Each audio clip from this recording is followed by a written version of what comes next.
Without going out of your door, you can know all things on earth. Without looking out of your window, you can know the ways of heaven. Hello everyone, welcome back to the Inner Light podcast.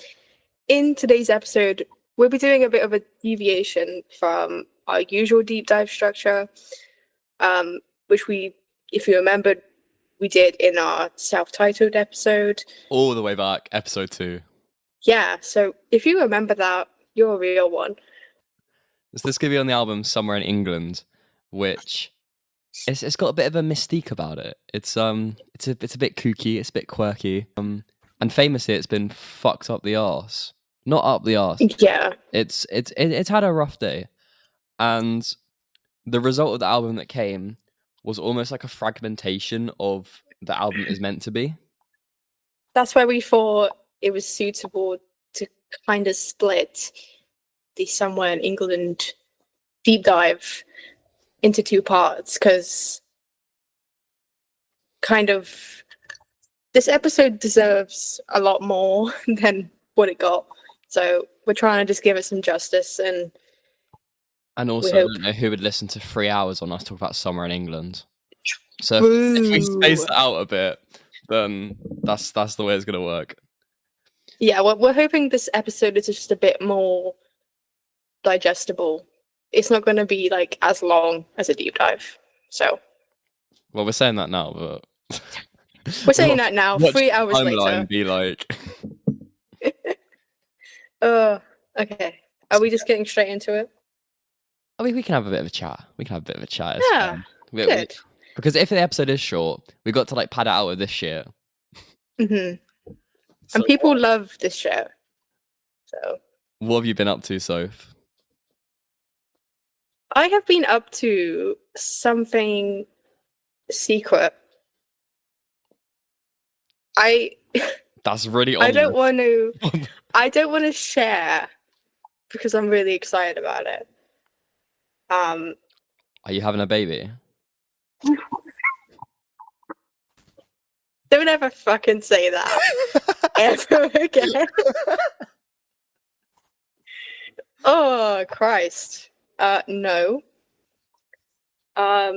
Just update people. I'm still in the States right now, and I'm hoping to move over here next year. So I'm sorting things out. That's just a bit of a life update no one asked for. Many a mental breakdown in my DM being like, it's not working. And then the next day going, I'm moving. And then it's crazy. It's kind of like, you know, the scene from Tangled when she like leaves her house. That's literally me, like every day at this point. This is the best day ever. This is the worst day ever. Yeah. So there's that life update. That's an exclusive right here. I haven't even said that like on Rubber Sophia. So yeah. And I'm also working on something special over on YouTube. And I haven't even told Harry about it yet. So you haven't. This might be a convo for later that will reconvene. Yeah. I'll talk to you about it later. But anyway, what is going on with you, Harry? Because oh my days, I am gonna die. It's been good. I've turned 21. I had some birthday celebrations. I saw Oasis. They were fucking unreal. I had a migraine halfway through it, so that was a bit naff. But it was sucks. Oasis, so I didn't care. Yeah, you pushed through that. I think what did it was the people next to me had like pints, and they absolutely stunk. It was like Carlsberg or something shit, and it was just it just smelt of straight piss the whole concert. And I was like, I think that just brought it on. I can't lie. But no, it's been good. I've been trying to like do some like music networking. I was up for like a networking event yesterday. So yeah, it's all happening post uni. I need to catch up on a bit of sleep. I'm feeling a bit rough. But the inner light carries on. It's got to be done. We always push through. Also, guys, this morning, Yeah, about that. This episode- What happened, both? Go on. this episode almost didn't happen because I decided this morning to delete this entire script that we wrote. Not gonna lie, not my finest moment. And it was at that point I was a bit like, maybe this isn't for me. How he's gonna block me and never talk to me again. No, because I had it down. I woke up. I was in a good mindset. I wrote down my notes to match yours, and I was Yeah, like, because I've got a couple of hours to kill. I'm gonna play some Donkey Kong. Beautiful. No. And then you're like, it's fine. I'll just rewrite everything. wait, let me get the exact message that I texted you up. Get up the receipts. I'm getting the receipt up right now. Yeah, okay. So, also, guys, I just woke up as well. 10:26. I just say I'm gonna off myself. Nice and strong. And you say, "Are you good?" And I said, "I think I just accidentally deleted everything." And Harry just says, I think at that point I just left you on red because I was like, "What the fuck do you mean?" So I went you said, to go look. you said, "Fuck it, Scott." And then I'm just like, I fucking hate Google Drive. And I was frantically blaming everything apart from yourself. I was frantically trying to restore it, and like I got my boyfriend to try and help me, and he was like, "Oh, we'll have to go onto the computer and do it." And I was like, "Okay," and then I just gave up and I said, "I'll just rewrite it." And you just bluntly say, "It's back."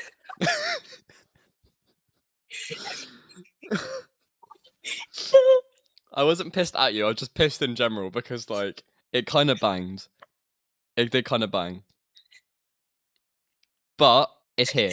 It's here. The inner light prevails. What can we say? I was about to disappear off this earth, but we're back. Anyway, I think we'd have had to let's take get into the another month episode. break. Yeah. Okay. But anyway, Somewhere in welcome England. back. So England. I'm in England. You're not. I'm not. So I guess like it's gonna be a bit of a different episode. We're gonna spice it up from like our usual deep dives. I guess like it's almost like a retrospective of like what if. So you had like you know Dylan's bootleg series, there was his album Self Portrait and it got another Self Portrait in volume 10. And since then everyone's like reevaluated the album and said, you know what, there's actually some like good shit here. And I think that's what should happen with this album, because like every album ranking, it doesn't even get like the worst spot, it just gets neglected. Like nobody cares about apart from our rankings. Wait, I'm trying to remember where I ranked this album. I honestly can't remember. I think that's been like a year ago now That was at this ages point. ago. But I don't know. But yeah, I do. Sorry. I think it's just worth like not viewing it as the album that we will be in like our eventual deep dive, and kind of giving it like the what if, like the sum of its parts, like the tracks that are around at the time. What was going on in George's life? Because like I feel like this is one of the albums where he's most earnest. If you take like the base album, like there's a lot of spiritualism. There's, I mean, in both albums, there's the Hoagie Carmichael covers, which are definitely songs. But it's I have strong things to say. We're not there yet. We'll hold. So during the time period, this was 1980. Yes, 1980. And we know during this period in George's life, he was mainly just focusing on his family, his gardening, and his silly little racing cars. Had like a little like ka-chow there. Ka-chow. And that was it. He was kind of just living his best life, and he was enjoying not being in the spotlight. He was just making music when he wanted to, when he felt like it. So the original album he created, he brought to Warner Bros. In March of 1980. And guys, they hated this album. Normally hate's a strong word, but hit like genuinely they slated it. And it baffles down to, like, my the album mind. cover, the track list, like they just said all of it was shit. But George was so happy with it. He brought in like the master tapes. It even got pressed to like vinyl. There was a few like Leif cuts that existed. So like Warner at one point were like gonna go ahead with it. For whatever reason they changed their minds. But they say it was not commercial enough and it was too laid back. Which I can understand, like from like a record exec like perspective. You got to think like there's like punk rock music. Like we've got the Clash doing like Sandinista. We've got the birth of goth with things like Bauhaus and the Yes. artists like Joy Division, and Queen doing like arena rock, which is like them at their like peak. And I guess in comparison, you get like a Warner exec saying this isn't any of those, which is not. It's not trying to be. Yeah, it's especially during this period in music, it was like a turning tide of genres, of sounds, and there was George just doing his own thing. I mean, and they just thought the amount of people that like rock artists from the 60s that come out in the 80s and everyone just slates them as like a has-been. Like they're past, they're old, which that's just what the times were like then. Yeah, and I mean, I still see it today. I see people saying, you know, especially like Paul McCartney, they say, oh, he fell off after the 70s or something. And I'm like, that's crazy work. I'm like, if you not listen to like anything post 2005 McCartney, every album's a banger. During this period, Dark Horse Records was still under Warner Bros. Catalog. So George still had to annoyingly go through the execs. And you got to think like it's not just his reputation. If he was to outspeak about it, that's all the people that he signed in his record label as well that would be like jeopardized. He was by far the most profitable candidate on like the Dark Horse label for obvious reasons. Like his label is one of the Beatles. Not to say they didn't have like success elsewhere, but George he was the highest ticket. Yeah. So if he was to like go against Warner and try and release it, it could just get so messy. So I think there was initial resentment. Like I can imagine he'd be quite pissed. I mean, that's the reason we've got a song like Blood for a Clone. Mm-hmm. But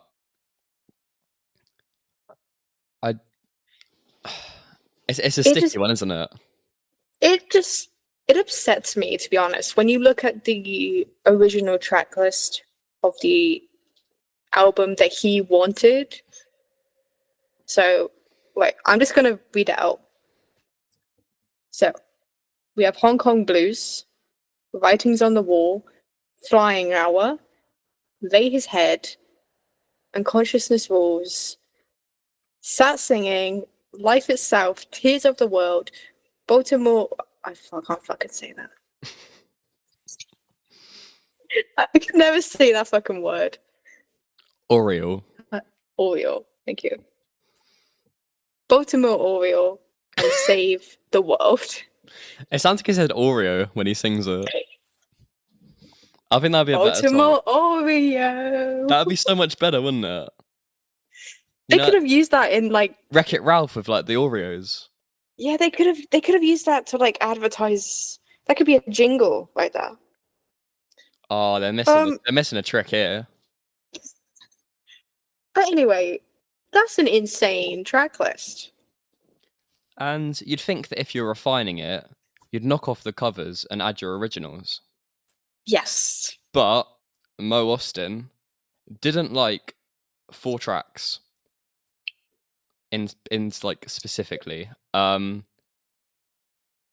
This is a wild take to not like Flying Hour, Sat Singing, Layer's Head. Tears of the World I can kind of understand if you had to pick, but Yeah, like if I had to pick, Tears of the World is like a weakling here. But to take off like Lay His Head and Start Singing,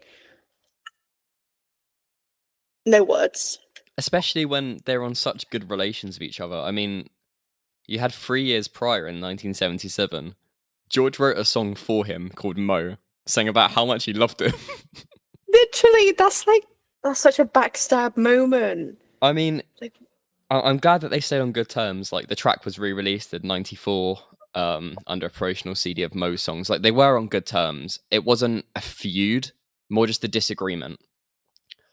But it was to the detriment of the album. I mean, there's songs on the original track list that could have been substituted, and it just could have been dealt a bit better. Even if it was more than a 10-track album, it didn't have to be a 10-track album. There was space to add a bit more. But it didn't just stop there. They also demanded George to change the album cover. And I really don't get it. I think the original one's sick. I can't even like. I do like the one of him in Tate against the road. Like it's a cool piece of art.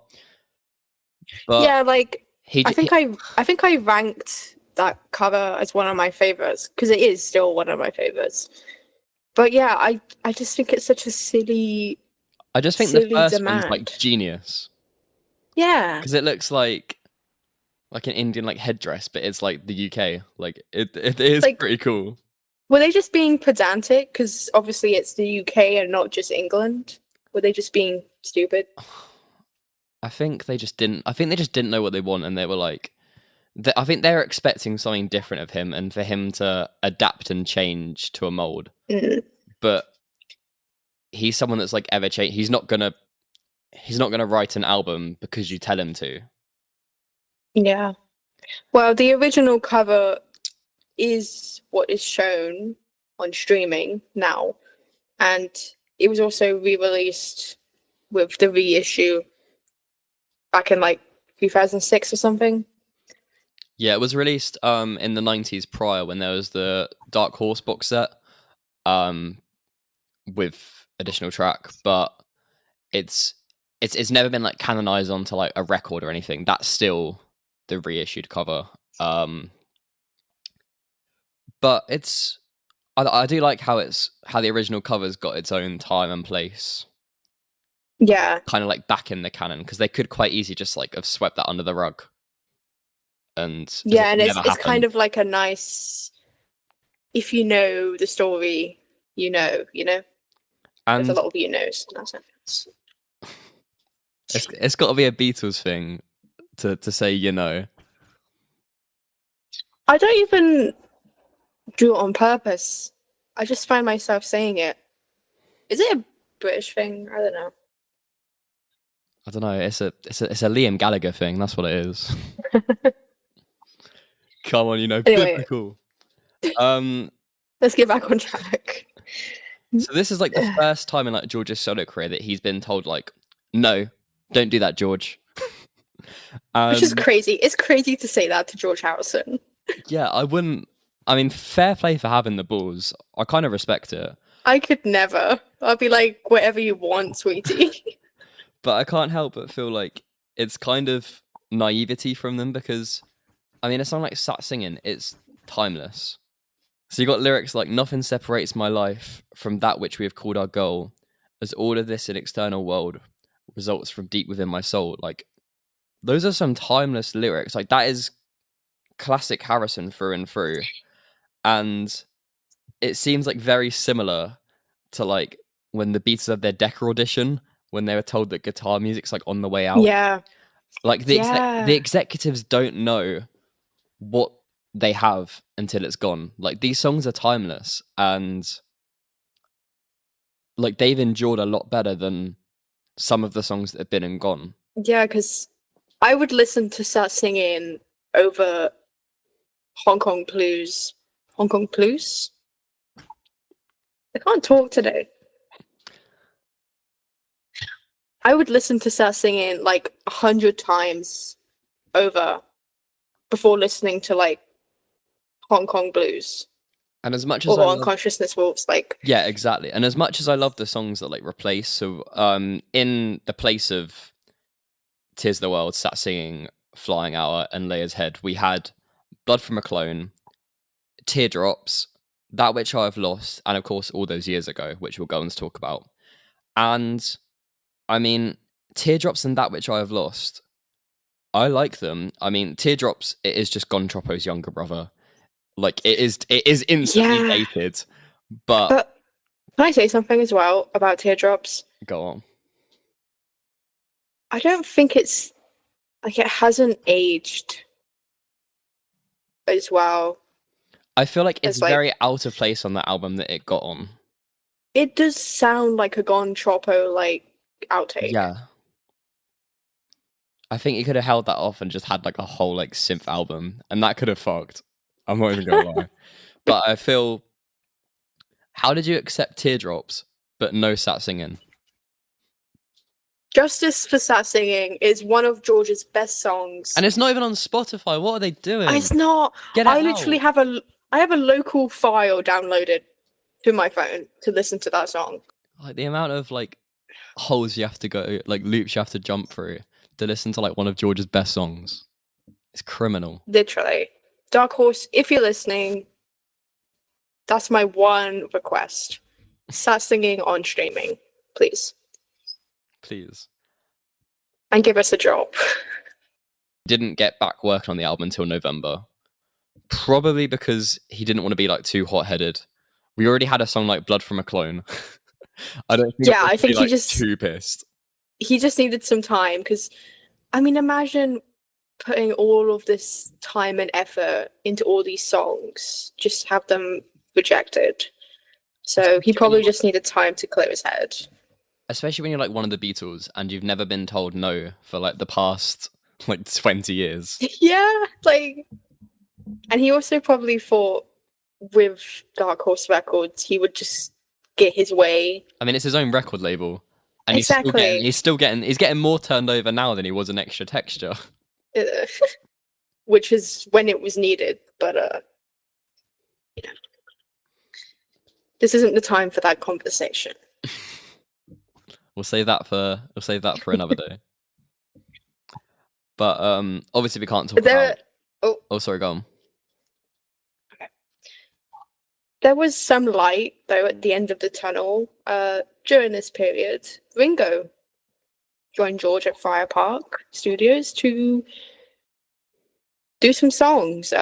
George helped produced some songs featured on Stop and Smell the Roses. And he would also start recording all those years ago at this point. I mean, the big one for around this time was Wrap My Brain, written by Harrison. But with All Those Years Ago, in George's words, it had the exact same chorus as what we'd know it to be today, but with like an uptight kind of feel. It's more like, you did this, you did that, blah blah blah, he said in I Mean Mine. It was a completely different feel and vibe. He couldn't entirely remember if it was recorded or not, but for whatever reason it was unfinished, and it almost fell into place for it to be a song about John. He's come up a lot in He really has. Our last few episodes. Not in like an Eric Clapton way. It's like a nice way. It's like comfort. Oh yeah, yeah. Not like. To be fair, he's not in this episode. He doesn't. Oh my! No jump scares. That's got to be a first. That is a first. I mean, we are talking about him now. So. Oh shit! Just cut this out.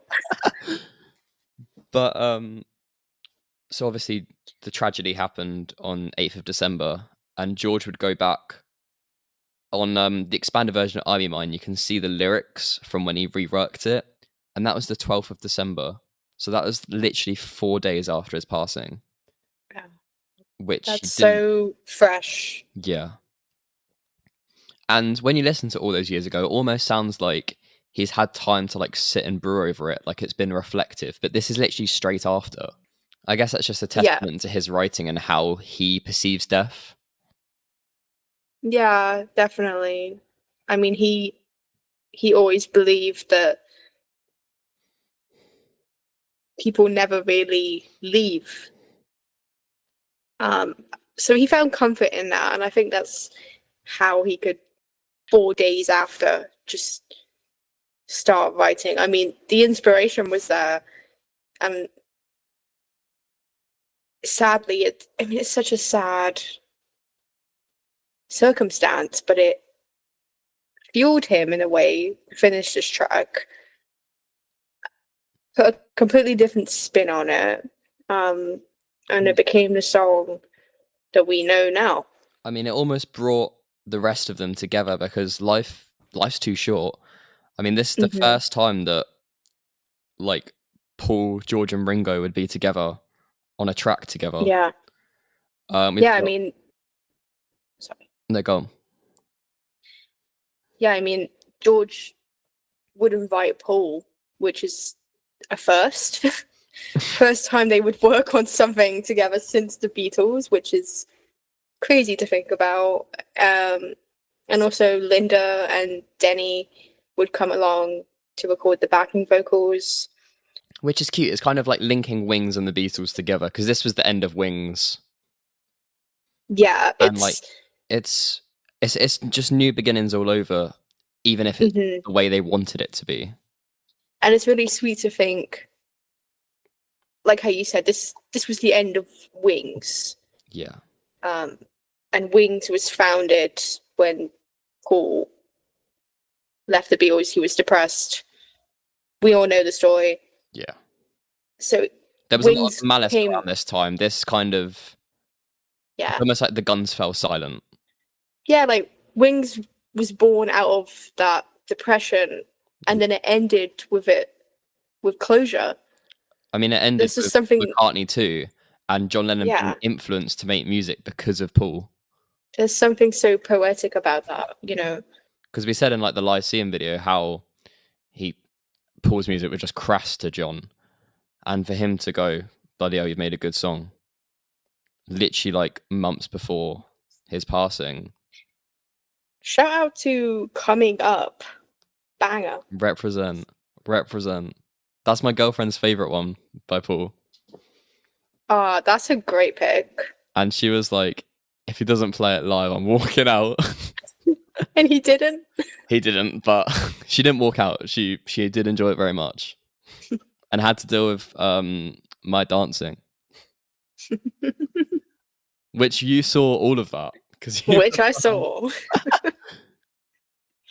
Okay, no, I didn't see all of it. I mainly just see you jumping up and down to Jet. That's valid. But that's so valid. Yeah, exactly. Okay.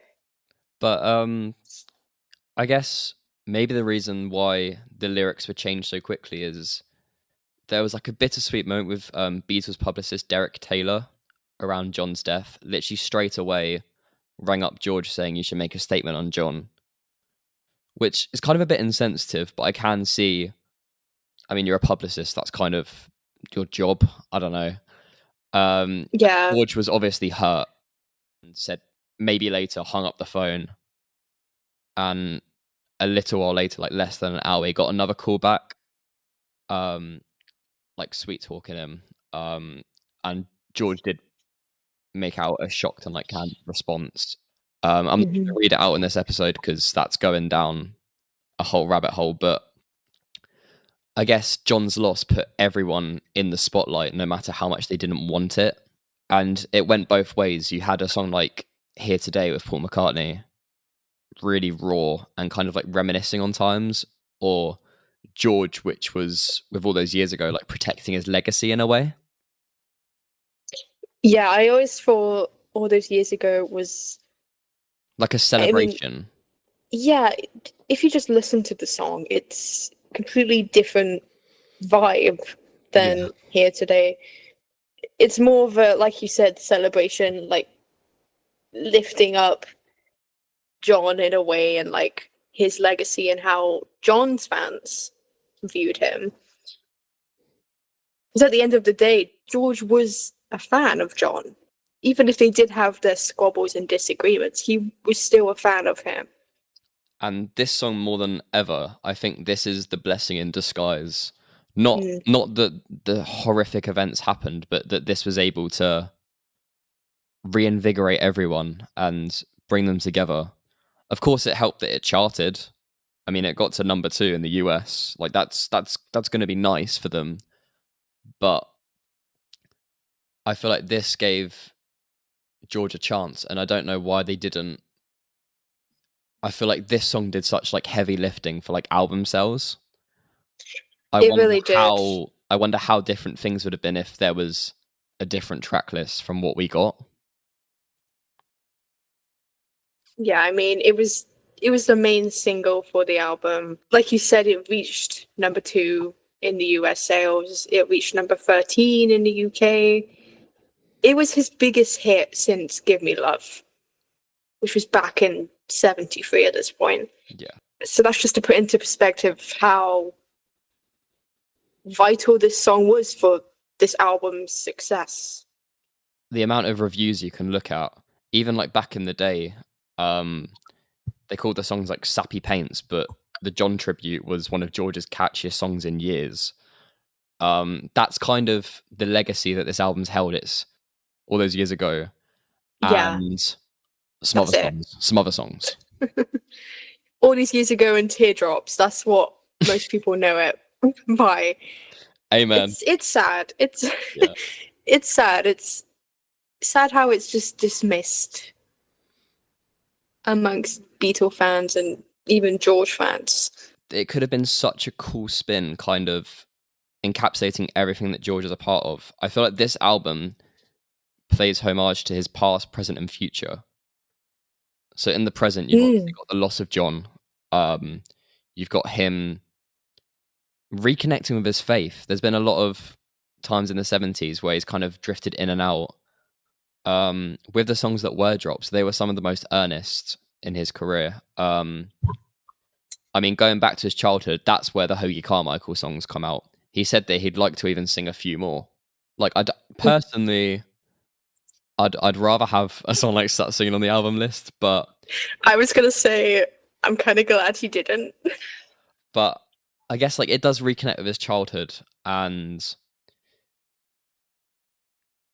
like with the future, the fact that on both albums, he managed to end it with Save the World, and that was, like, poignant.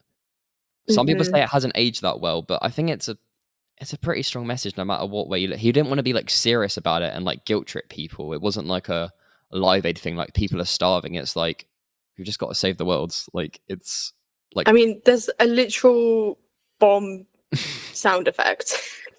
and it's, there's a genius sample at the end of it. You know, at the right at the end, that's ripped from Crying from Wonderwall Music. And yeah, you know that sound at the end? I never realized. Yeah, that's ripped straight from there. Like buried right in the mix. It's a nice little callback, and again, like reconnect with his spiritual faith. I feel like if there was a revised track list, it would just make it so like this could have been the cohesive album that 79 was. And it could have been such a run of 2 albums. And then Condropo, so that's a great trilogy if you ask me. It would have been, I was just going to say, it would have been a trilogy of cohesion. Love that. Because that would have been like a synth-pop album. If like we had like Teardrops on there. Like, we should have been there. We should have been there. In this episode. We should have. God forbid I think that's me not being born. Huh? God forbid us not being born then. God forbid.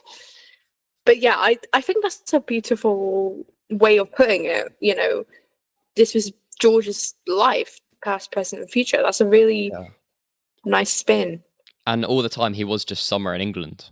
He was. I He mean, really was. until he was in like Hawaii and like Australia and whatever the fuck he was doing, but like he's But I he's, mean, he's somewhere. He's somewhere. he did all of his recording in England, so These 4 tracks would come out eventually. It took a bit of time, but we did get Layer's Head first as a B-side to Got My Mind Set on You. Fortunately, this is the most like commercially available because I mean, go to any record store, they've got a copy of it for like 50p. they've got it. They've got it somewhere. Like if you want Layer's Head that badly, it's there. It's there. Again, not And on streaming, Flying. but Zigzag is. Not. I don't. No, it isn't on streaming. But It's yeah, so fuck, we'll have Zigzag confusing. instead. So yeah, that's fine. Don't diss Zigzag like that. Whoa, Zigzag. Zigzag. And Flying Hour would finally have its time in the sun as part as. Why can't I fucking speak? Will you try to open your mouth? Don't even. Flying Hour would finally have its time in the sun as part of a bonus track on the digital re-release of Somewhere in England. So you can find that on streaming. As well as Tears the World, even though both of them are remixes. Like you listen to the original Tears the World, it hasn't got the piano in it. That's an overdub from like 1987. That's like some geek shit. You don't need to worry about that. The song's there. The songs are there. All these songs would come out in some form, albeit in its remixed form, with the songs by George Harrison, volumes 1 and 2. And oh my days, if I could have this, that would be nutty. But I've got. This is like every George's fan like dream. It's a grail, and It is. I mean, even George at the time said it's expensive, but it's better than the shit you get in landfill, that's kind of real of him. But even though like hand signed, like it's besides the point. In the first volume, we got Sat singing Layer's Head Oh and my Flying God! Hour. And volume 2 carried on with Tis the World and keeping on the Summer in England train, a demo of Life Itself with his drum machine, which that's a really cute version if you haven't heard it. It's just not fair. It's not our fault that we weren't born. I know, literally. If anyone wants to gift us, if anyone's got a copy lying round, collecting dust. Like if I had to take it off your hands, I guess I would begrudgingly. We gladly will. No, like that is like the ultimate grail. Even just like the 7-inch EP or like the CD that comes with it, like it's crazy. Yeah. It's just because I didn't realize I had all of these songs on. Yeah, it's But there we go. It's a treasure. I mean, all tracks have fortunately been like fished. Like they've been fished. What the fuck? They've been on like bootlegs. They've been on bootlegs, which of course I've got them. You already know. Oh, of course. So it's nice. But it'd be nice to have them like properly in like the way that George wanted them. Mm-hmm. I mean, you've even got songs like "Hottest Going in Town." Like, it's just not. We get 74 tracks from the Dark Horse tour. For You Blue and Harry's. What are we doing? There's so much. Why is more. this just? It's so random that it got released. It's so that should be an episode in itself because why? Put this on streaming, like it's so random. It's like, oh yeah, I'll make 2 books and just here's some unfinished tracks for you, and all the finished ones that got rejected. I'm like, okay, so nonchalant. Oh yeah, I'll just casually release a bit of the Dark Horse tour in like great quality. Like, yeah, have that. We know the Harrison estate has all of this, and it just. I know they have like that mastered recording of Start Singing. I know they have it. They have it all, and like even give it to us. I mean, like the Bob Dylan Center. My friend Mason just went. And he was able to listen to all the Desire outtakes. And it's like, if there was a thing like that for George, where you could just go in and just listen to it, please sign us up. Just let us come. That's all we want. That's all we want. We don't even need to release it. Promo. We can just exactly. You got free advertising waiting. But it's fine. We'll just be Anyway. sat podcasting. Sat podcasting. Oh my god, that would be such a cute like hat or t-shirt design. That would be with like a little like. Okay, we're cooking. So I'm putting that in the back crazy. pocket. In a like merch when? More likely than you think. Anyway, you're probably thinking these guys are just being little, you know, A hustle's fanboys. a hustle. A hustle's a hustle. I was going on about the tracks. Come on, get on. Right, I'm looking in. God. Yeah, you're probably thinking, are we just being dramatic? That these are George's best songs? No. Well, interestingly, people agree. So there was a survey back in 2006. Do you remember 2006, Harry? Not really. I think I was 2. I was 5. Not all of us are millennials, so. Oh, shut up. So back in 2006, a survey was conducted on georgeharrison.com asking what are the 50 best George songs. And let's just put this into perspective, okay? Only one official song from somewhere in England was in that list. And it was Life Itself. That's quite surprising, but like I'm kind of happy for it. But then all of the dismissed tracks, e.g. Flying Hour, Lay His Head, and Sat Singing, all charted in his 50 best songs. It just speaks volumes, doesn't it? This is what the people want. And there's okay. Sat Singing and Lay His Head still aren't on streaming. Why? Like, the George Harrison campaign's going through so much to like reissue all the albums. We've got like Let It Roll on vinyl now. You can go into a record store. You can pick up Dark Horse from like HMV. But you can't listen to Sat Singing. If you want that, that's a big no-no, and you have to do it via. This is the biggest Sat Singing glaze fest I've ever heard. I think it is, but it is like everyone one of needs his to best hear songs. it. They do. They really do. I can't stress enough, guys, how much we love this song. And how stupid the Warner Bros. 80s execs were to pass that up. Yeah, Warner, mate, you gotta step your game up. What is that? That's ridiculous. Warner Bros. When I catch you, okay. Okay, I'm getting mad now. You're getting beef with like Donald Duck. No, it's not Donald Duck. Daffy Duck. Shadow punching. You really are. But I mean, literally straight after this album was dropped, I don't know if that's because he was pissed with Warner or just music in general. He just went back into like his recluse of fatherhood, his gardens at Friar Park. Like he just went back to how it was. There's no tour from it with the success of all those years ago. There was no real publicity either. It was just his words, and he let the music speak. If people wanted to listen, they wanted to listen. He had the hit. If people wanted to go deeper, then that's great.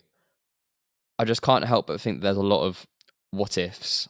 I mean, he would go on to have a dig at the record industry with a song like Blood from a Clone. The drummer for the session said that it was like an anti-machine, anti-manufactured pop star song. George didn't feel a part of contemporary music anymore.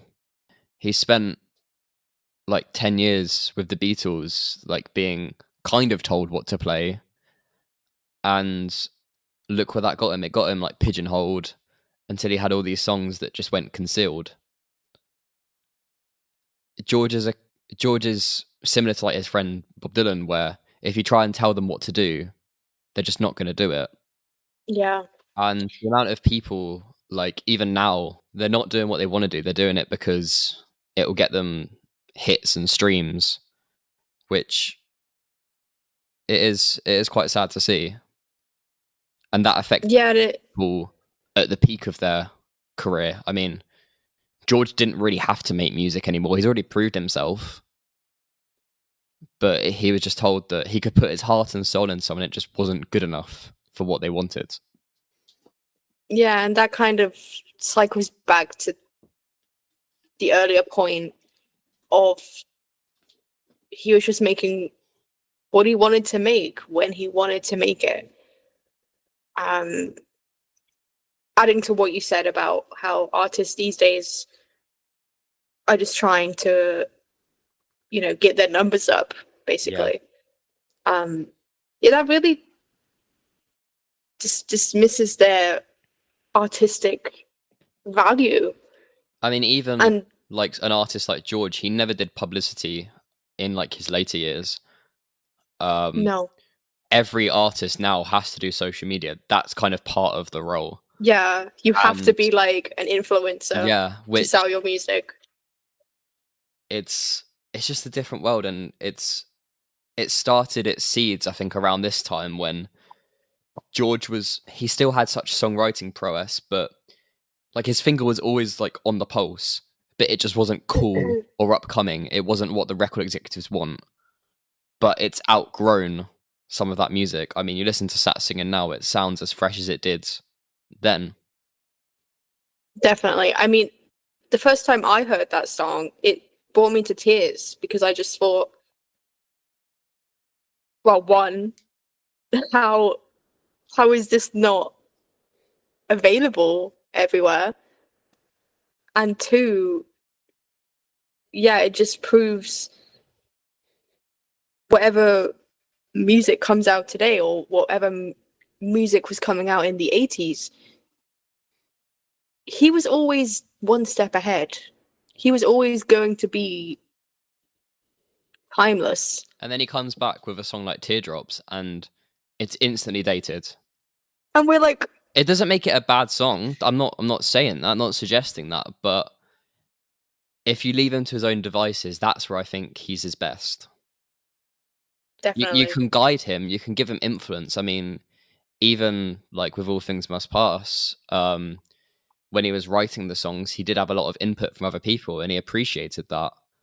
But it wasn't dismissal. It was just, oh, you could do this, and it's like, oh, I didn't think of that. Mm. And of course, it's all like swings and roundabouts. We wouldn't have gotten all those years ago if this was the album that it was meant to be. I just think it could have gone about in different ways, even if it had a longer track list. I mean, like, I do like That Which I Have Lost. I don't think I've heard anyone talk about that song in like the history of like forever. True. I'm a really, really, really, really, really big fan of Writings on the Wall. It's one of my favorites. Yeah, and I feel like if this could have been like a 12-track album, Easily, maybe even easily. 14 tracks. It didn't care. Like it doesn't matter. Like, just take off Hong Kong Blues. Even and a go song from like there. even a song like that would fit on Gon Troppo. I feel like if he just had a synth heavy album, because to be fair, I've got to give him some credit. He's proper changed it, like the Hoagie Carmichael songs. Like it is uncover. I will put my hands up and say I have not heard the original, but I can believe that. It is honestly like night and he day. does his own thing. It sounds like a fucking BioShock Infinite kind of song. Well, he say his home's in Frisco where they send the rice, but it's really in Tennessee. And I guess like thank you for Teardrops for being there. I guess. I guess it's a vibe. I don't know. To be fair, you're lying if you haven't like belted it out at some point in your life. You're lying. Oh, true. I'm seeing it in my head right now. Exactly. It is catchy. And maybe for the deep dive, we could even do like our own construction, because I know I love doing the little custom albums, and I could see how like I'd make my own Somewhere in England, or maybe call it Somewhere. I love that idea. somewhere in Slough or some shit, somewhere in Tottenham Hotspur. I love the sound of that. But yeah, I just thought it'd be a bit of a shorter one. We just kind of think about the what ifs, because it is a lot of what ifs, and I know it seems a bit funny to say we shouldn't judge it like the album that we got, and in the eventual deep dive we're going to do exactly that. I know, but I just feel it would have been a bit conflicting to say we've got this album, but we've also got this album that could have been. Yeah, I think it would have been clashy, a bit mushy. This is part 1 of the Somewhere in England kind of bubble of episodes that we'll be making. So I hope you don't think this is like unfinished. We do have more to say, but like Harry said at the start, we wouldn't put you through that. So it is a weird one. I mean, like I said, it is like retrospective what if, because not many people would have known when it came out that wasn't the album that you initially wanted to have. Some acetates and bootlegs made it out of what it was meant to be, and they are pretty cool. But yeah, I feel like just addressing these 4 songs, even just not, you don't have to go in details of them, just acknowledge that they exist and that they're there. Just acknowledging the fact that this album was supposed to be completely different. And it's a blessing and a curse. It is. But we're gonna have to stick a fork in that one, and we will come back to Somewhere in England. We'll reconvene. But we put a poll up on our story yesterday. It will be the other day when you watch this or listen, however the fuck you consume, if you're even listening. Yeah, how are they watching us? I'll be a bit concerned if they're watching me, I can't lie. Yeah, I'm like, I mean, hi. Hey. But thanks for making it this far. Thanks. I mean, we put a poll in our story what you want to see us next, and we're happy to say that the deep dive formula that we've pioneered. No, not pioneered. We've done it once. That's coming back. No, Harry, own it. We did pioneer. Yeah, we pioneered it. Definitely. That's coming back next episode. And we're not going to reveal, but you guys have asked for one particular album more than others. So it's going to be good. But no, thank you for listening. And we hope you enjoyed this one. We hope you maybe learned a bit more. We just hope you listen to Sat singing. That's all. Yeah, if you take anything away, because at the end of every single Inner Light episode, we have to have a moral of the story. And it's the moral of the story. Last time it was watch Ride Rudge-Bun. Yep, so which we hope you did. We're not putting you through that. This is actually a good it's not a punishment this time. I love how we give our listeners homework. Yeah, and I will be checking that everyone's done the homework. We will be checking. Red pen. And we want proof. We want proof, okay? Go listen to Start Singing. You're welcome. Thank you for listening, and we'll see you in the next one. Bye. Bye. The farther one travels, the less one knows. The less one really knows. Smashed it. And that's really good because I really need a piss. Wait, no, that's the recording. I'll cut that out.